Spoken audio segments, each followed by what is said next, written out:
a Wayne County jury delivering a guilty verdict against a former Melvindale lieutenant. Hands behind your back. A Wayne County jury just delivered a guilty verdict against a former Melvindale lieutenant. For 8 years, this man wasn't the best officer in his city. He was the most protected. His name is Matthew Ferman, a lieutenant in Melvindale, Michigan, a small town outside Detroit. Over his career, he made as many as 20,000 traffic stops, and behind those stops was a trail most officers would never survive.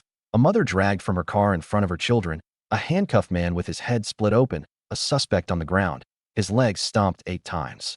Complaint after complaint, lawsuit after lawsuit, and every single time, someone saved him.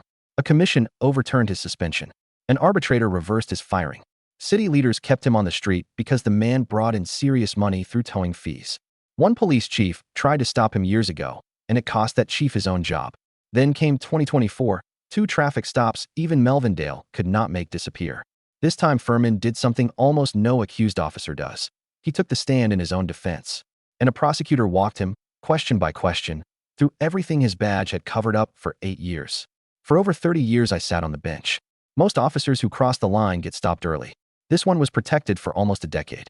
Watch what happens when the protection finally runs out. Ferman, please raise your right hand. Thank you. Do you solemnly swear or affirm that this testimony you're about to give in this matter, now pending before this court, will be the truth and nothing but the truth, so help you? Yes, ma'am, I do. Thank you. Right, sir, you can have a seat there. Thank you, Your Honor. Once you've got yourself situated, if you can bring yourself in as close as you can to that red microphone without being uncomfortable, sir. And when you're all ready, if you can give us your name, please, sir. Yes, Your Honor. My name is Matthew Ferman. All right, thank you. Your witness, counsel. Okay. Mr. Ferman, prior to these incidents, were you employed? Yes, sir. And how were you so employed? I was a police lieutenant with the Melvindale Police Department. Okay. And what date were you hired by the Melvindale Police Department? May 9th, 2012. Okay. And you're hired as a patrol officer, is that correct? Yes, sir, that's correct. Okay. Were you trained in the use of force? Yes, sir. Okay. And where did you receive that training? In Police Academy. Okay. Anywhere outside of the police academy, did you receive any training? We did taser training, pepper spray training at the police station, firearms training at the police station. Okay. So there was updated training through the Melvindale Police Department? Yes, sir, that is correct. Have you ever been involved in an incident where things start on a traffic stop very, I guess, normal, and then they escalate? Oh, yeah. And have you ever had somebody flee on you after you approached their window and asked for their information? Yes, on many occasions. I've had people literally just throw it into gear and take off. I've almost had my feet run over. I've had people throw it in reverse, ram my patrol car, and then take off the other way. I've had people try and run me over on foot. I'm going to ask you about both of them. You used pretty rough language. Do you remember that? Yes, sir. And one, you call Mr. Williams a retard. You're going to jail, MFer, things of that nature, correct? Yes, I did. Same thing with Miss Cook. After the struggle, you were pretty worked up, loud, correct? Yes. And looking at those videos, do you think that was appropriate? No. Okay.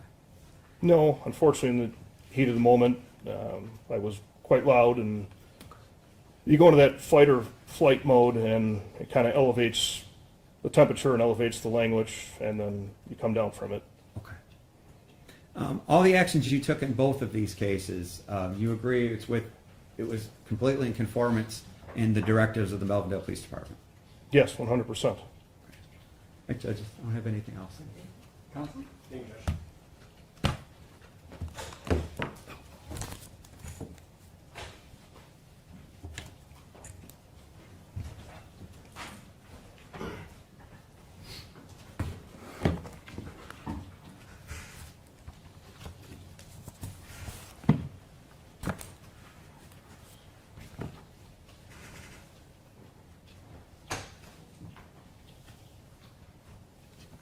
May go to presentation mode, Judge.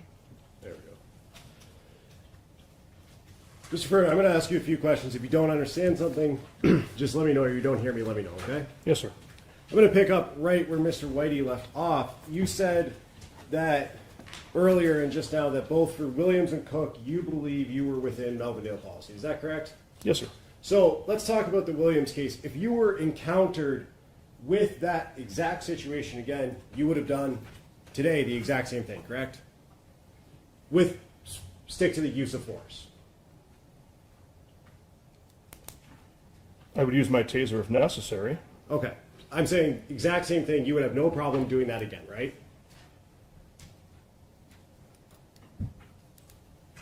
I'd probably try and find different tactics. Okay. And when you were on scene, you used those words that we talked about, excluding the use of force. You called Mr. Williams a retard and motherfucker and all those things, right? Yes. Okay. I did. You were aware that within the use of force policy, it says every person is entitled to respect and dignity, right? Correct. Okay. That was outside of that policy then. It's also been discussed in the department when discussing that particular policy that It's a yes or no question, sir. That's outside of the policy. Calling someone a retard and a motherfucker is not treating them with respect, right? correct. Okay.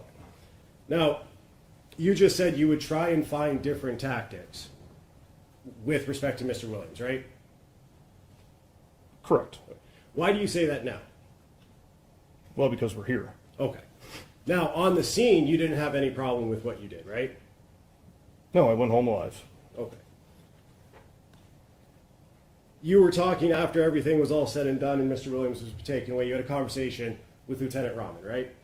Yes. And several other officers. Yes. Okay.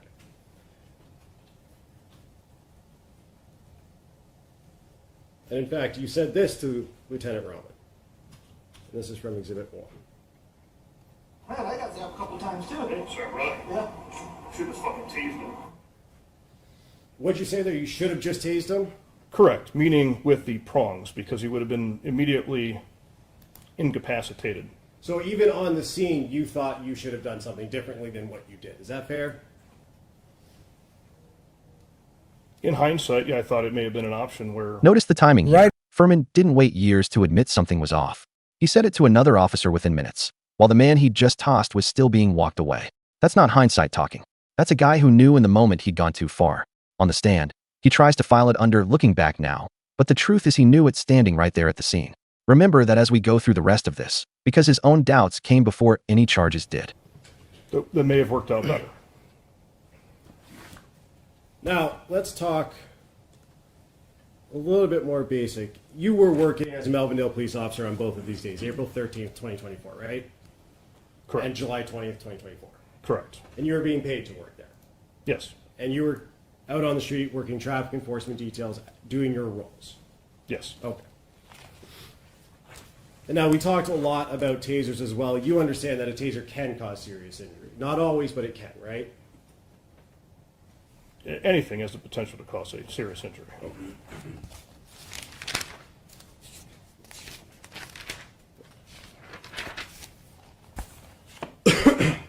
You said on direct, you talked about Mr. Williams and when you grabbed his hair and pulled it into the fire truck, right? Correct.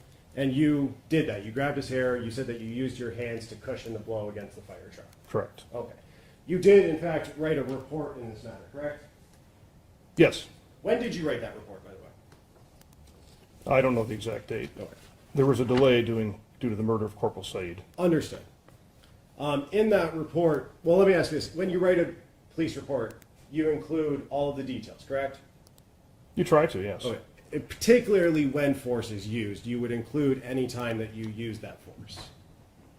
You would try to, yes. Okay. With respect to when you were pulling on Mr. Williams' hair, you wrote, I feared Williams would attack myself, Lieutenant Rahman, or fire personnel. I have seen handcuffed persons attack police and bystanders on countless occasions during my career, and I am cognizant of that.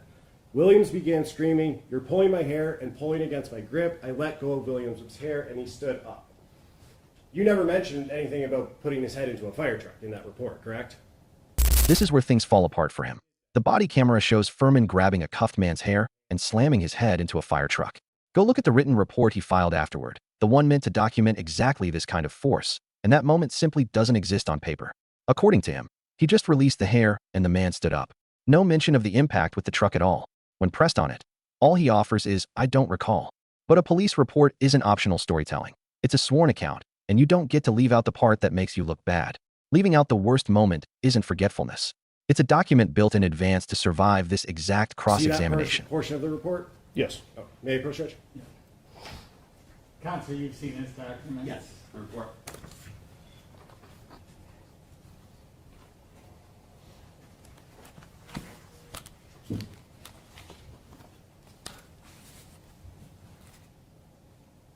States here, I exited my patrol car and walked to where Williams was seated on the rear bumper of the, I call it ambulance, not fire truck, but the rear bumper. And then I addressed his issue about the warrants and his ID. Okay, nothing about the use of force with the hair actually making contact with the fire truck, though.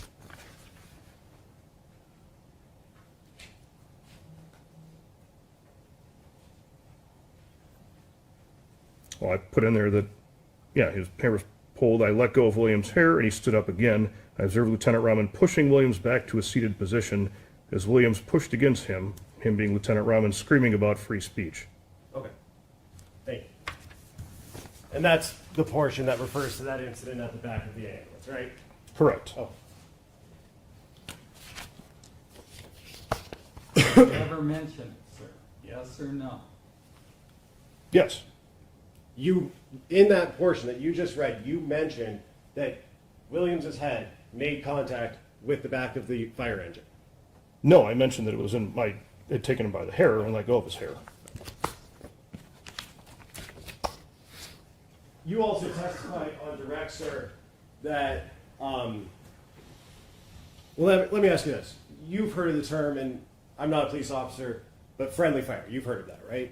Yes. And you are trained, particularly with firearms or any potential projectile, that you're not going to point it at someone, even if it's unloaded, unless you intend to use it, right? Yes. And you testified on direct with Mr. Whitey that the reason you went to the drive stun with Mr. Williams is because you were concerned for the safety of the other passengers in the car, right? Correct. Okay. You did use the prongs with other passengers in the car with Miss Cook, though. Correct. Okay.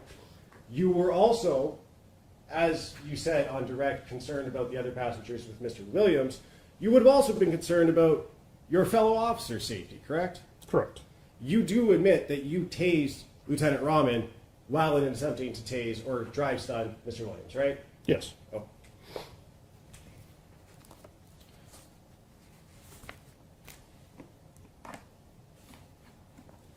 One of the biggest, as you said, you're familiar with the policy, one of the biggest things in that policy is objective reasonableness, right? Correct. And I'm talking about the use of force policy. You are taught and you know that you consider, when using force, various different factors, right? Correct. One of the biggest ones is the crime that was committed or is attempted to be committed.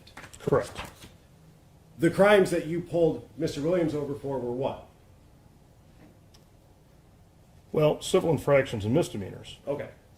However, with him refusing to provide ID, I don't Sir, know what else we have. What were the, I asked you, what crimes did you pull him over for? For Civil civ- infractions and misdemeanors, right? Correct. Okay. Traffic offenses. Correct. All right. That is relatively a low-level crime. Fair? Misdemeanors. Step back and look at what actually triggered all of this. Not a felony, not violence, nothing close.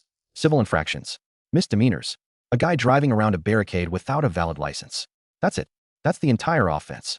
Under the Supreme Court's Graham versus Connor standard, force is only justified in proportion to the threat. How bad was the crime? Was the person dangerous? Were they resisting or running? None of that applies here. The underlying offense was minor, and the response was repeated taser hits. A traffic stop doesn't equal that level of force, and that mismatch is what he's now going to have to justify. Then you approach the car, correct? Correct. And you assume that he's giving you a fake name. At first. I'm you certain. confirmed it, fair. You Yes. assumed at first, though. With about 99% certainty, based on my experience, yes. And you testified on direct that people who give fake names are rapists and murderers. I said they can be. They're often hiding things, is what I said. Now, There's a someone can reason give they a fake- provide a fake Okay, name. stop. You've answered the question. Next question. it is possible for someone to give a fake name because they're scared, right? It's possible, yes. When you turned on your lights, or did you turn on your lights and sirens to pull Mr. Williams over? Yes. It was in a fully marked patrol car. When you turned on your lights and sirens, he stopped immediately, right? No, he rounded Wall Street, he accelerated and then slowed down. Okay, but he did stop. He didn't flee from you. Correct. And when you opened Mr. Williams' door to get him out of the car, is that right? Yes. When you do that, Lieutenant Rahman is standing right next to you, or he eventually comes next to you, correct? Correct. That's when Mr. Williams got out of the car. Correct. When Lieutenant Rahman asked him out of the car. No, when I had my taser aimed at him. Placing on the screen what's been admitted as Exhibit 3.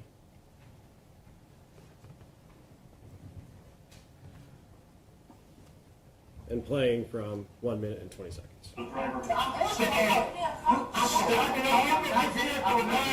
coming out? Yes.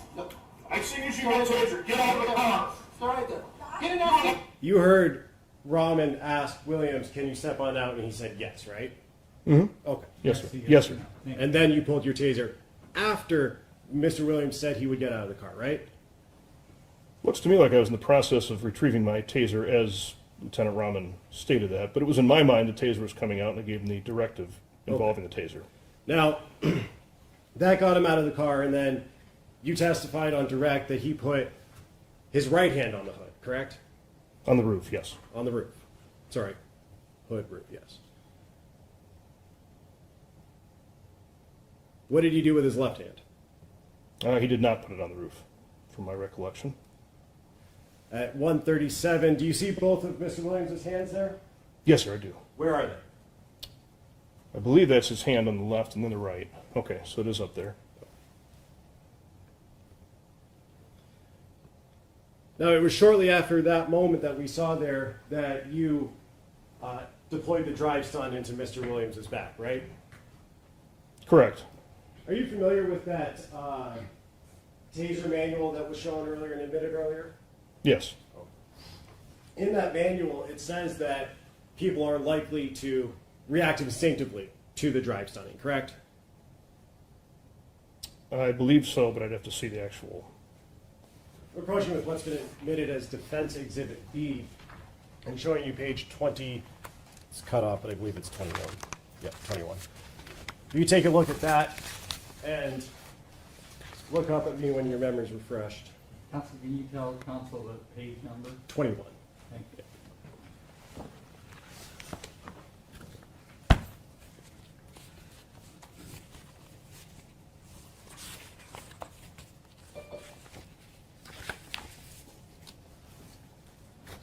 Okay, sir. And it says that the subject is likely to recoil and try to get away from the energy weapon, that being the taser, correct? It does state that. And that's what Mr. Williams did when you initially drive stunned him, correct?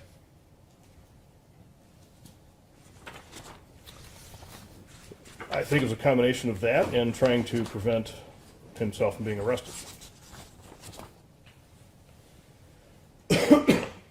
You would agree with me that in that policy, other police officers have a duty to intervene when they see excessive force being used, right? Yes. Lieutenant Rahman did try and stop you. He was yelling stop, right? I had no idea that was at me, and I had no way to know that was at me. Lieutenant Rahman also, by the fire truck, positioned his body in between you and Mr. Williams and said, I got this, Ferman, correct? Correct. Let's talk about the moment that you deployed or initiated the first drive stun on Williams. He wasn't moving when you did that, right? He was not following instructions to place his hands behind his back. Let's go back to that then, because you had your eyes open, obviously, when you were interacting with him, right? Yes. You saw where Lieutenant Rahman was. Yes. You saw that at that moment, Miss Turner had gotten out of the vehicle and gotten back in the vehicle at your direction, right? Correct. Well, my direction was to get back in. Yes, not to get back in. Yes, and Lieutenant Rahman, I think, told him too. Fair. I believe so. Okay. The only person out of the vehicle was Mr. Williams. Correct. There was two officers within arm's reach, you and Lieutenant Rahman. Correct. And you saw, when you're telling Mr. Williams to put his hands behind his back, where Lieutenant Rahman's arms were and hands were. I Right? believe so. They were on Mr. Williams' shoulder and elbow. Of his right arm, correct. Of his right arm, fair enough. You're yet, even though Lieutenant Rahman has him on his right arm, on top of the car, telling him to calm down, you're yelling at him to put his hands behind his back. Is that fair? Correct. And as you're saying it the second time, during you say it, you don't finish it. You just tase him as you're saying it, correct? Correct. You did not give him any chance to comply with that second command. Shouldn't have been need for a second command. He should have complied after the first. And with a drive stun, you typically want to use that, if possible, as a surprise, so that people aren't able to prepare to attack or defend themselves from that. Okay. His back was to you, fair? Correct. So he would have no idea when Well, you're going to do it. Not necessarily. He already knew the taser was out, because I drew the taser and he was still seated in the vehicle facing us. And when you tased him, it wasn't in reaction to any movement from Mr. Williams, fair? It was a reaction to failure to comply. Well, let's go to this actually, because in addition to the manual that comes with the taser itself, there's also a taser policy that Melvindale has. Yes. Where in the taser policy that Melvindale has does it say you should drive stun by surprise? I don't know that that's in there, but through 12 years of police work, I've Pay attention to what he just said. He tossed this man without warning, deliberately, and then admitted on the stand that his own department's taser policy says nothing about doing it that way. His exact words, "I don't know that that's in there." That's the problem. Officers aren't supposed to freelance their own use of force rules in the field. Policy exists precisely so force doesn't become a blindside attack. And it gets worse. His own colleague, Lieutenant Rahman, recognized what was happening and tried to intervene, shouting for him to stop and physically putting himself in between. Officers are trained to step in when they witness excessive force, and that's exactly what Rahman tried to do. Ferman didn't stop. At one point in the chaos, he even hit his own partner with the taser. Fair enough to say it's not in there. I don't believe so. But you learn how to do things tactically on the street that may not be in a manual, that work better and keep you safer. Now, after that initial taser, sir, Rahman pushes Williams to the door jamb, fair? Yes. And at that point, again, Miss Turner and the two children, the young children, are in the car. Yes. And you don't see them do anything in response to that. They're yelling maybe, but they don't get out of the vehicle, right? Well, Ms. Turner had already attempted to get out of the vehicle and she was ordered to get back in. Not my question. She did not get out of the vehicle in response to the tasing initiation. She stayed in the vehicle, right? I believe. Yes. Well, you eventually went around to her Got her, across her correct. door, and she was still there. Yes. Okay. Rahman has Williams up against the door jamb. You Yes. reach under, through Rahman's legs and tase him in the caps. Is that fair? Correct. You then do that a few times, walk around to the front of the vehicle, and tase him in the chest. Fair? So when I attempted the calf, it didn't work, and he lifted his leg up and tried to stomp on the taser, as shown in the video. So I removed myself and attempted from a different angle. And all the while, you have your handcuffs in your hand, too, right? Correct. And you didn't at any point, with your handcuffs in your hand, try to cuff one of his wrists, did you? That was the goal, but I was unable to with the moving around. He also attempted to grab the taser, and as you can see in the video, he does actually grab the taser. Okay. At what point in the video, what second is that, or what minute, second? I don't know the exact minute or second. Okay. Fair enough, though, as Mr. Whitey said, the video is the video, right? Yes. And we have all seen it? Yes. Okay. Placing on the screen still shots from Exhibit 3, Rahman's body cam. Are you able to see that, sir? Yes. I'm just going to click through these somewhat fast and just watch them as we go, okay? You would agree with me that you're moving his wrist out of the way to continue tasing him, correct? To get him to comply, correct. Okay. And at this point, you have physical control of one of his arms. Is that fair? Looks like I don't think that grip looks very good, but I'm attempting to. Okay. And at this moment, this is from Raman's body cam, he is in that door jam. Fair? Correct, looks like it to me. Okay. Mr. Williams at this point is not going anywhere, right? I wouldn't say that with certainty. 2-on-1. I've had 3 or 4-on-1 and people escape, injure all the officers. I can't speculate on that. He's not in the car, correct? He's right in the opening of the driver's door. With Raman behind him. Fair? Correct. Okay. Going back, I'll take this off the screen. Going back to when Mr. Williams had both hands on top of the car. You had your taser in handcuffs, right? Yes. Okay. You said initially that you took your taser out to have leverage to get him out of the car, correct? Correct. And he got out of the car.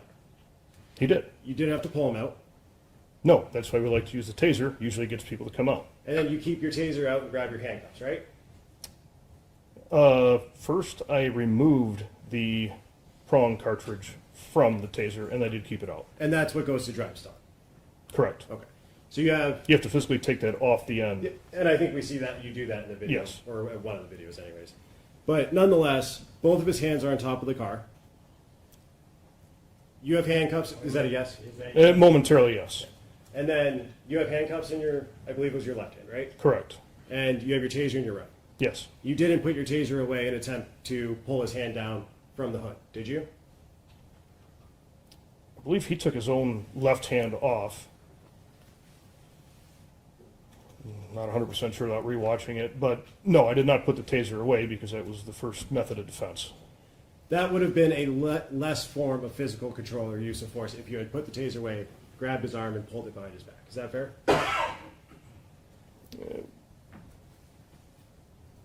If it had worked, yes. Okay.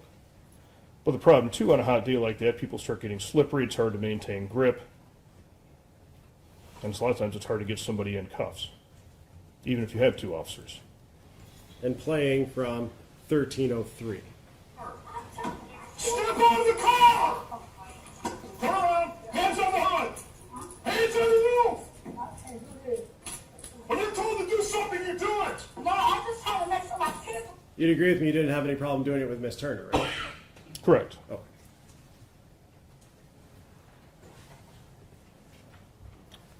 But on that note, she also got out of the There's vehicle no immediately. Okay, Okay. all right, you've answered the question. So you talked a lot about your prior experiences. We saw the news clipping and all of that. You said you've done or conducted 15,000 to 20,000 traffic stops. That'd be my estimate, yes. How many times in your career have you deployed your taser? No, I don't have a specific number. Is it more than 10? I don't know. Without department records, I couldn't tell you. No. I'm going to ask, moving now to Miss Alicia Cook, what were you doing prior to initiating that stop? I suspect I was either on patrol or working a traffic detail. I don't recall exactly. Did you have another car pulled over in front of the school? I don't recall. You did drive to the back of the school, though, right? Well, the back parking lot borders borders a road, 2 roads, a main road and a secondary road. Were you in front of the school, or did you drive on the road towards the back of the school? I think I was already behind the school. And what did you see at that time? Miss Cook's vehicle in the parking lot. See any other vehicles? I don't recall. I think there's school buses back there usually Any in other the general cars? vicinity. I don't recall. And were you able to see who was in those cars from where you first perceived Miss Cook's vehicle? Which cars? The Nissan Rogue. Miss Cook's vehicle. that she- I could tell it was occupied. You kind of see the figure of a head from behind, but I don't know who's in there, no. And what did you do when you saw that? I mean, did you just punch in the license plate just because, or? Yeah, the whole reason the license plate's on the vehicles is for police to run. But this is a parked car, fair? At a school parking lot after hours, So correct. was it parked, yes or no? Yes. And you're obviously... Well, I guess it'd be technically standing, Your Honor, not parked, because it's occupied and running. You're familiar with this area. I mean, you testified that you patrol, or other officers patrolled around this school, correct? Yes. Okay. And after hours, what time of day was it? I don't remember specifically without seeing the report, but it was daylight hours. Okay. And it was a weekend day. You said on direct, though, that it was nighttime or early I morning. don't believe that's correct. I said we do patrol, we do extra checks there at night and on weekends, after hours. The second case is arguably weaker than the first. Alicia Cook wasn't driving, wasn't breaking any law.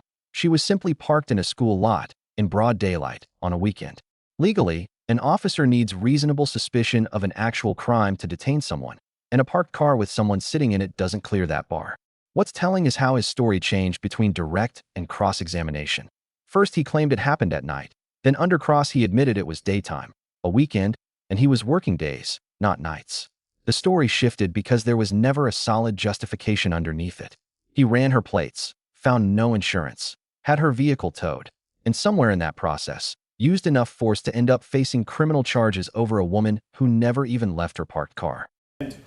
You see this car at a school parking lot, daylight, and decide to investigate it. Correct. It's my job. You had both of these vehicles towed, correct? Yes, they had no insurance. They couldn't legally be driven on a public roadway. Do you call the tow driver? We radio for dispatch, and then they do. And then a lot of times the tow truck driver will sometimes follow up with us for a specific location. Okay. Especially if they can't figure out exactly where you're at, in an alley or a parking lot or something of that When nature. you say follow up with you, how do they follow up with you? Do you know the tow drivers? Yeah, most of the police know the tow drivers and they know us, and if they're one of the more trustworthy ones, sorry. Sorry, Your Honor. Judge, I don't have anything further. Thank you. Okay. I just have a few follow-up questions. Yes, sir. I know the prosecutor asked you, was it in any policy to call somebody a name, correct? Correct. Okay, and there's no policy that says make sure to call somebody a name, correct? No. There is a policy that says people should be treated with respect, though, right? Correct. And that's one of the exhibits that was introduced. I think it was Exhibit 9, right? Yes. Okay. But as part of that, that's not, if somebody's disrespectful, that's not a use of force by an officer, correct? No.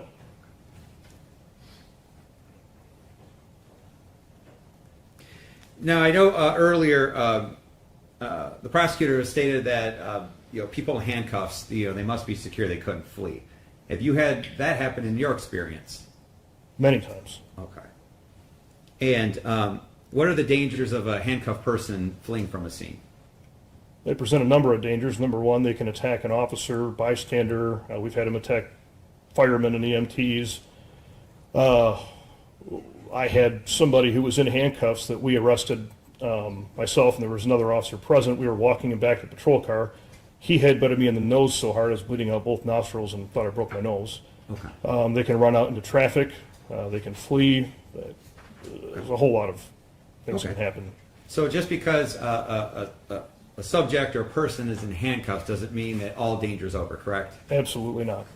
So if somebody's resisting, you're using force, but if they're cooperating physically, There's no they need just for go in force. handcuffs. Okay. Correct.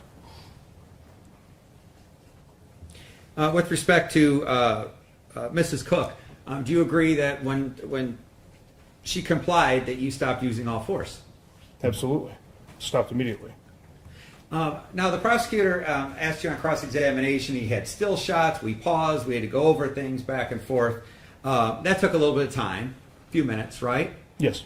Now, when you're out there making these split-second decisions, do you have all the time to look at still shots, see where one arm is, another guy's arm is, maybe this, maybe that? Do you have that time out there? No. It's a very fluid situation. Yes.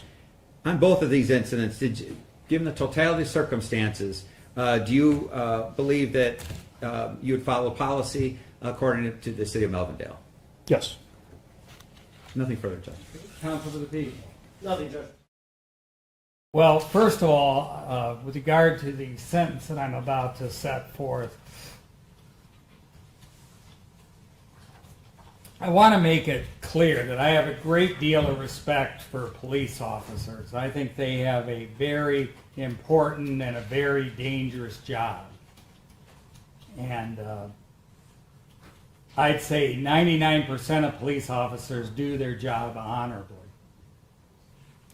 But just like every profession, there is that 1%, that one bad apple. And that includes all professions, including politicians, doctors, reporters, maintenance workers, clerical, and judges. But the difference between police officers and all those other professions that I mentioned is they are required to carry a gun and a taser with them. So with the prestige of being a police officer also goes with them the severe responsibilities of not injuring the public. Unfortunately, Mr. Ferman, you are one of that bad apple 1%. You have brought great dishonor to those people who wear the uniform and the badge. And I'm talking about current officers, I'm talking about former officers, I'm talking about those officers that have given their lives and their limbs. And you, sir, have brought great disrespect to them. You swore an oath, sir, to serve and protect. But this court believes that at the end here, that you took up an oath of terrorize and injure citizens of the state of Michigan. And I believe that the sentence that I'm going to go over the factors in a minute, but I believe that the sentence that I'm about to render in this case, and I understand that I don't have to follow sentencing guidelines, but I believe the sentence I'm about to render is reasonable. I think it protects society. It's proper discipline. It's proper rehabilitation.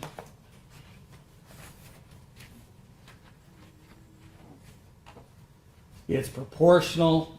It properly disciplines the wrongdoer. It has a deterrent effect, a rehabilitative effect. And it's a fair sentence and fair punishment, and it's reformational.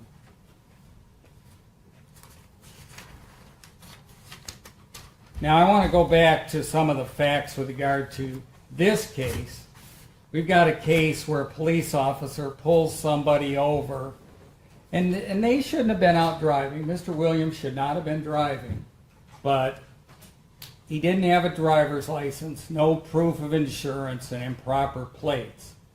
But he also had 2 little children in the back seat with him, and he had a woman on the other side. And instead of calling for backup or bringing other people in, and was Mr. Williams great? No. But I'm sure a lot of citizens out there at times have given issues. And I want to remind everybody that this was not a rookie police officer. This is somebody who had 14 years experience and was a lieutenant.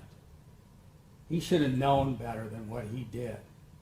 And that's what's really concerning me. And I'm going to talk about his record too in a minute. But he continued as Mr. Williams screamed out in pain, continued to tase him. And the court saw no reason for that tasing. And he's also calling the man a motherfucker, and he's calling him a retard. Again, why? What police officer with 14 years experience and a lieutenant does that? He has his fellow lieutenant say, "Hey man, stop! I got this under control. Don't worry." He keeps it up. And then he takes the man's head, and whether he bashed it or he pushed his head against the fire engine. Just complete disrespect to the citizens of Wayne County and of the state of Michigan. But then you add into this that you've got back in 2019, he entered into a no contest plea of a public officer willfully neglectful of duty. And in that situation, he causes a man who apparently was intoxicated to fall down the stairs. Then, as soon as we get done with this trial, he enters into another guilty plea where he was convicted of assault and battery. In this case, he was convicted of both common law offense and also assault and battery. Then he has another assault and battery where the individual who was driving was at fault as far as he's stolen a car and he's fleeing from the police. But it looked, when the court looked at the tape of it, it looked like the officers had the man under control. And according to the pre-sentence report, I saw him striking his leg. I didn't count it, but I'm relying on the pre-sentence report. It says he stomped on his leg 8 times. 8 times. Shows complete disrespect for the citizens of this county, of this state, and also his fellow officers. Because as I watched all them and all the other tapes, none of them were acting like this. They were all cool, controlled, and they were like the 99% that I'm talking about I respect.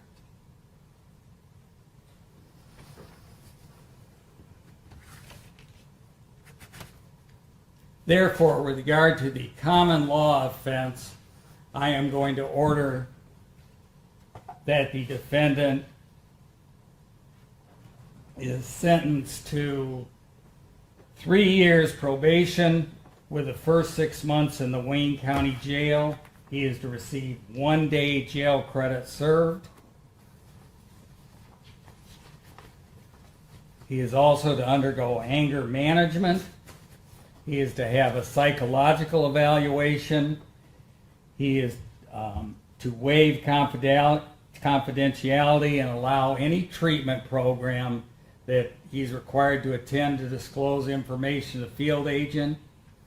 He is not to have verbal, physical, or electronic contact with Mr. Williams, either directly or through another person, and must not be within 500 feet of his residence, school, or place of employment. He is to obey all court orders. He is not to engage in any assaultive, abusive, threatening, or intimidating behavior. He is not to have verbal, written, electronic, or physical contact with anyone who's housed within an MDOC facility without permission of the field agent. He is not to use any object as a weapon. He is not to own, use, or have under his control or area of control a weapon of any kind or any imitation of a weapon. He is to allow the field agent into his residence at any time for probation supervision. He is to submit to a search of his person and property, including but not limited to his vehicle, residence, computer, without need of a warrant if the field agent has reasonable cause to believe you have items which violate the conditions of your probation. He is to make genuine efforts to find and maintain the legitimate employment of minimum 30 hours a week. He's to pay crime victims assessment amount of $130, $30 a month supervision fee, court costs of $1,300, and state costs of $50, and he is to have DNA testing and pay the mandatory $60 fee. Now, I'll move on to the sentencing. That's with regard to the common law offense. With regard to the assault and battery, I'm in order that he be placed on 2 years probation with the first 60 days in the Wayne County Jail. That'll run concurrent with the other sentence. And he is to complete all the other issues that I've already addressed with regard to the common law offense, other than he'll be required to pay a crime victims assessment amount of $130 and $818 state cost with regard to that. Now, would counsel like to address anything else with regard to the other case? The other sentencing? Huh? No, not for the people. Anything additional you'd like to say with regard to the other case? No, there's a sentence agreement in place, Judge. We'd ask you to adopt it. Okay. And Mr. Ferman, this is your opportunity. If you'd like to speak in that case, you can. If not, you can remain silent. It remains silent. All right. So with regard to the case ending in 7620, this was a sentence agreement. The court is going to adopt that sentence agreement. I'll order that the defendant is placed on 1 year probation. He is not to possess any weapons during his term of probation. He is to have no contact with the victim, Christopher Krusak. I'll spell that, K-R-U-S-A-C. He is also to pay a crime victims assessment amount of $130 and state costs of $118, and have the between the three have the DNA testing and the $60 fee. Is there anything else we need to take up with regard to Mr. Ferman's matter? Lawyer, enough with you. In the end, the jury convicted Matthew Ferman on misconduct in office, a 5-year felony, plus assault and battery, landing him 6 months behind bars and 3 years on probation. A man who'd been shielded for 8 years finally faced consequences. But the criminal case is only part of the fallout. The Williams stop alone has already cost the city $1 million, with more lawsuits still working through the system.